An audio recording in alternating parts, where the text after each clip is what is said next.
welcome to our ARE Success Sessions.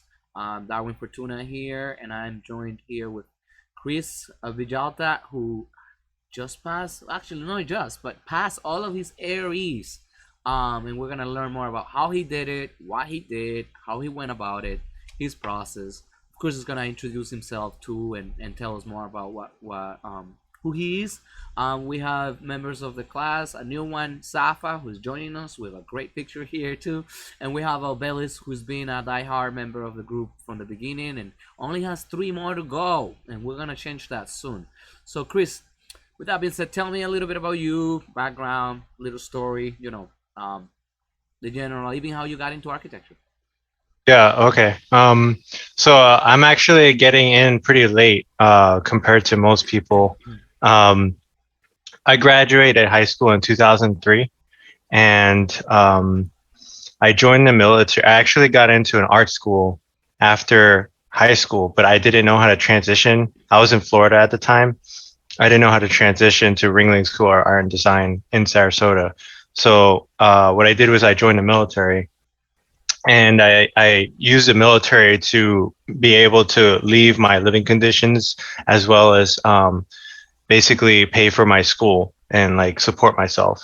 So did that with the military for about 10 years in the Army infantry, and then found my way back working in like more like outside of the military.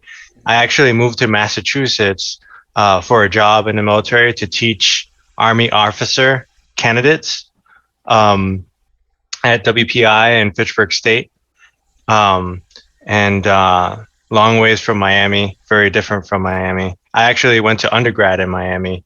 I completed my Bachelor of Arts in Architecture, so it was not accredited, at Florida International University. And then once I got to Massachusetts, I got hurt in the military during a training accident, and then found my way working in an architecture firm because that's what my education was. I started working at an architecture firm in Worcester. And then I was like, okay, so maybe I could do this, like after, 13 years in the Army, I was like, okay, maybe I could do this, maybe I'm not like totally like institutionalized into the Army. Maybe I could like do something outside. And then I started working in the firm. And then after a couple of years, I was like, yeah, I'm going to do this. And then I decided to basically focus on getting licensed. So I was really determined to get an accredited degree, finish my internship hours, and then complete all the exams. So I got like 93% of my internship hours through the firm at Worcester by working 3 years. And then I went to Rhode Island School of Design for my Master of Architecture, accredited degree this time. And then after finishing in 2020, that's where I decided, like I was already focused. I already had like a goal in mind. Like most people who go into architecture, they don't realize all the components that's required for licensing. And I was one of those people. But after working first and then understanding the path and my options, I was like, okay, this is what I'm going to do. And this is the order that I'm going to do it in based on where I'm at right now. So after I graduated at RISD, I'm like, all right, so now I need to take the exams, find a job. It was COVID in 2020. So like right away, I had to find a job because like, I needed money to support myself. Otherwise, like I wouldn't be able to pay for food. So I found the job up in Beverly, Massachusetts. And I completed my internships. That was easy. There was like 7% left. And I started studying using the Young Architect Bootcamp. And I enrolled in that in September. And that was like totally a deep dive in pro practice. And like I was doing like, this is like after school, I burnt out, especially during COVID. because I had to change my lifestyle and everything, and like there were so many changes, and I had to finish my thesis um, while in my apartment, and I moved, and it was just crazy. And then so I burnt out. I moved again to Beverly, and then I tried to study without being like rested. So I took my first exam. I failed. I took it the week of Thanksgiving, and I used the ARE boot camp for pro practice. I did like 20 hours a week, sometimes more. I followed the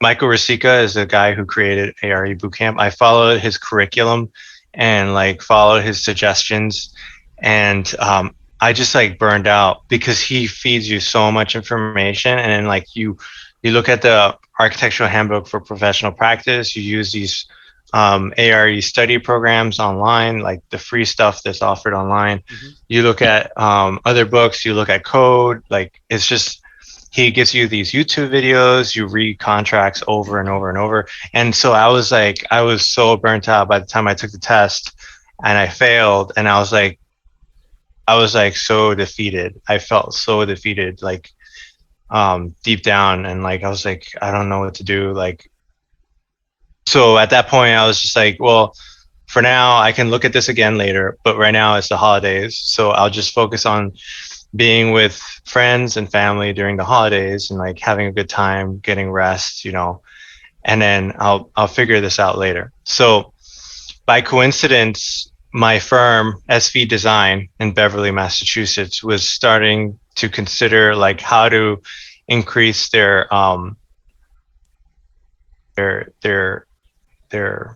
retention at my firm. And so like I suggested we go to Amber Books, and I started looking at Amber Books, and then my firm got a firm license for Amber Books.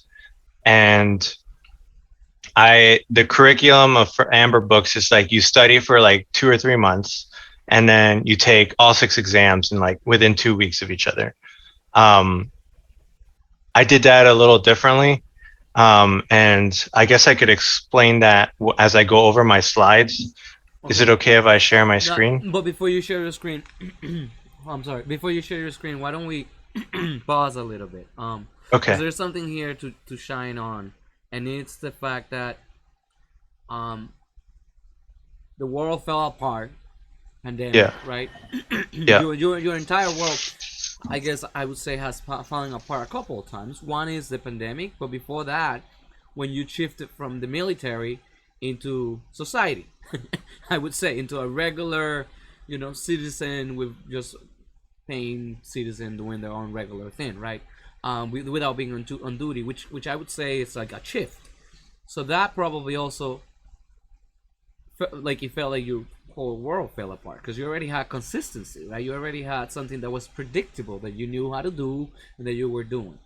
But yet, and you shifted from one state to another, and yet you felt a lot more devastated by failing that exam after being burned out than even any of those things because you didn't emphasize any of those other shifts as something like huge, and getting your degree, right, another degree right after, right? So well, I want to first commend you on that process, but also say, it's really weird how we work as individuals because you've already accomplished so much more. One little setback for one little exam that you burnt yourself out, literally, right? In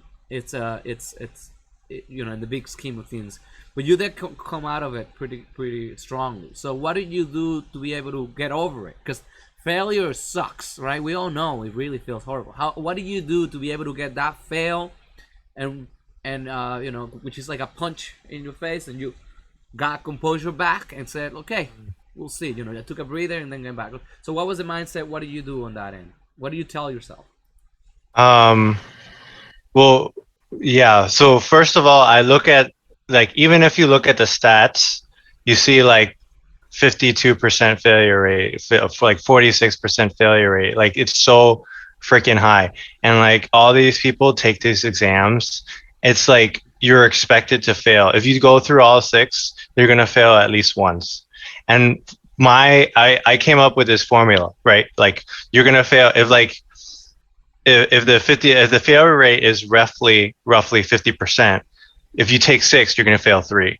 If you take three, you're going to fail two. If you take two, you're going to fail one. Like that's what you're up against. Like this is the beast that you're up against. Like no one goes into these exams unprepared. Everybody is prepared that takes these exams and they still fail. We're all really smart. We're all like going to excellent schools. Like we like work so hard at these schools, and a lot of us are working as we're taking these exams, Yeah.